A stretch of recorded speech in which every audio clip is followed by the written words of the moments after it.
ತಹಶೀಲ್ದಾರ್ ಕಚೇರಿಗೆ ಹೋಗುವ ರಸ್ತೆಯಲ್ಲಿರುವ ಕೆನರಾ ಬ್ಯಾಂಕ್ ಪಕ್ಕದಲ್ಲಿ ಇದೇ 27ರಂದು ಹಿಂದೂ ಮಹಾಗಣಪತಿ ಕೂಡಿಸಲು ಎಲ್ಲಾ ಜಾತಿಯ ಸರ್ವಾಂಗದವರು ಹಾಗೂ ಸಾಮೂಹಿಕ ಸಂಘಟನೆಗಳು ನಿರ್ಧರಿಸಿದ್ದು ಎಲ್ಲರೂ ಸಹಕರಿಸಬೇಕೆಂದು ಮನವಿ ಮಾಡಿದರು.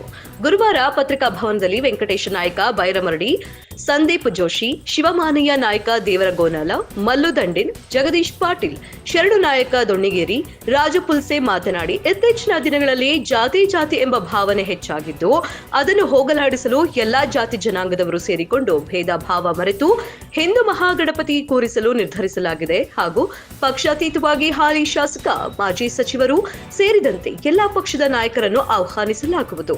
11 ದಿನಗಳವರೆಗೆ ಕೂರಿಸಲಾಗುವುದು. ಪ್ರತಿನಿತ್ಯ ಪೂಜೆ, ಧಾರ್ಮಿಕ ಕಾರ್ಯಕ್ರಮ, ಜಿ ಕನ್ನಡ ಧಾರಾವಾಹಿ ಕಲಾವಿದರು, ರಸಮಂಜರಿ, ರಂಗೋಲಿ ಸೇರಿದಂತೆ ವಿವಿಧ ಸ್ಪರ್ಧೆಗಳನ್ನು ಏರ್ಪಡಿಸಲಾಗುವುದು.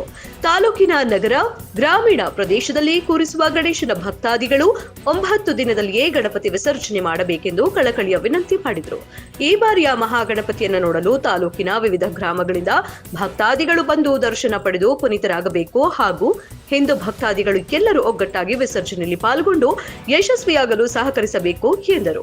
ಹಿಂದೂ ಮಹಾಗಣಪತಿ ದಿನಾಂಕ 27ನೇ ತಾರೀಕು ಪ್ರತಿಷ್ಠಾಪನೆಯಾಗಿದ್ದು ಇವತ್ತು ಸಾಯಂಕಾಲ 5 ಗಂಟೆಗೆ ಭೂಮಿ ಪೂಜೆ ನೆರವೇರಿದೆ. ಈ ಹಿಂದೂ ಮಹಾಗಣಪತಿ 11 ದಿನ ಪ್ರತಿಷ್ಠಾಪನೆ ಮಾಡಬೇಕು.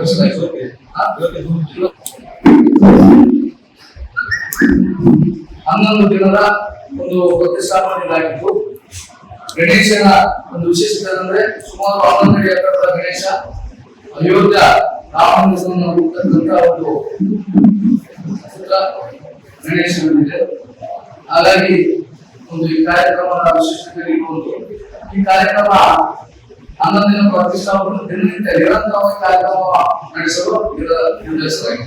ಕಾರ್ಯಕ್ರಮಗಳಂದ್ರೆ ಒಂದು ದಿನ ಜನಪದ ಉತ್ಸವ, ಒಂದಿನ ಸಾಂಸ್ಕೃತಿಕ ಕಾರ್ಯಕ್ರಮ, ಒಂದಿನ ರಸಮಂಜರಿ ಕಾರ್ಯಕ್ರಮ, ಈಗ ಒಂದು ಚಲನಚಿತ್ರ ಕಲಾವಿದರು, ಜಿ ಕನ್ನಡ ಕಲಾವಿದರು, ಕೃಷಿ ರಸಮಂಜರಿ ಕಾರ್ಯಕ್ರಮ ಮಾಡುವಂತ ನಿರ್ಧರಿಸಲಾಗಿದೆ. ಹಾಗೆ ಒಂದು ದಿನ ಧಾರ್ಮಿಕ ಪ್ರವಚನ ಆಗಿರ್ಬೋದು, ಪುರಾಣ ಆಗಿರ್ಬೋದು, ಎಲ್ಲಾ ಸ್ವಾಮಿಗಳಿಗೆ ಆಹ್ವಾನಿಸಿ ಅವರು ನಿರ್ದೇಶನ ಕೊಡಲು ನಾವು ತಿಳಿಸ್ತೀವಿ. ಧಾರ್ಮಿಕ ಕಾರ್ಯಕ್ರಮ ಕೂಡ ಹಾಗೆ ಸಾಮಾಜಿಕ ಕಾರ್ಯಕ್ರಮ, ಹಾಗೆ ಎಲ್ಲಾ ಒಂದು ಶಾಲಾ ಕಾಲೇಜು ಮಕ್ಕಳಿಂದ ಒಂದು ಸಾಂಸ್ಕೃತಿಕ ಸ್ಪರ್ಧೆಗಳನ್ನು ಕೂಡ ಏರ್ಪಡಿಸಲು ಕೂಡ ನಿರ್ದೇಶನಾಗಿದೆ. ವಿವಿಧ ಸ್ಪರ್ಧೆಗಳು, ರಂಗೋಲಿ ಸ್ಪರ್ಧೆ ಆಗಿರ್ಬೋದು, ಇನ್ನಿತರ ಸಾಂಸ್ಕೃತಿಕ ಒಂದು ಚಟುವಟಿಕೆ ಸ್ಪರ್ಧೆಗಳನ್ನು ಕೂಡ ಆಯೋಜಿಸಲಾಗಿದೆ. ಹಾಗೆ ಈ ಕಾರ್ಯಕ್ರಮ ನಾವು ಯಶಸ್ವಿಯಾಗಿ ಸುಮಾರು 9 ಸಮಿತಿಗಳ ರಚನೆ ಮಾಡಲು ನಿರ್ಧರಿಸಿದೆ. 9 ಸಮಿತಿ ಜನರ ಪ್ರಸಾದ ಆಗಿರ್ಬೋದು, ಒಂದು ವೇದಿಕೆ ಆಗಿರ್ಬೋದು, ಸ್ವಾಗತ ಸಮಿತಿ ಆಗಿರ್ಬೋದು, ಅಲಂಕಾರ ಸಮಿತಿ, ಈ ರೀತಿಯಾಗಿ ಒಂದು 9 ಸಮಿತಿಯನ್ನು ರಚನೆ ಮಾಡಲು ಕೂಡ ನಿರ್ಧರಿಸಲಾಗಿದೆ. ಹಾಗೆ ಈ ಕಾರ್ಯಕ್ರಮ ಜಾತ್ಯತೀತವಾಗಿ, ಪಕ್ಷಾತೀತವಾಗಿ ಎಲ್ಲ ಸಮಾಜದ ಗಣ್ಯರ ಒಂದು ವಿಶ್ವಾಸ ತೆಗೆದುಕೊಂಡು ಈ ಕಾರ್ಯಕ್ರಮ ನಡೆಸಿದ್ರು.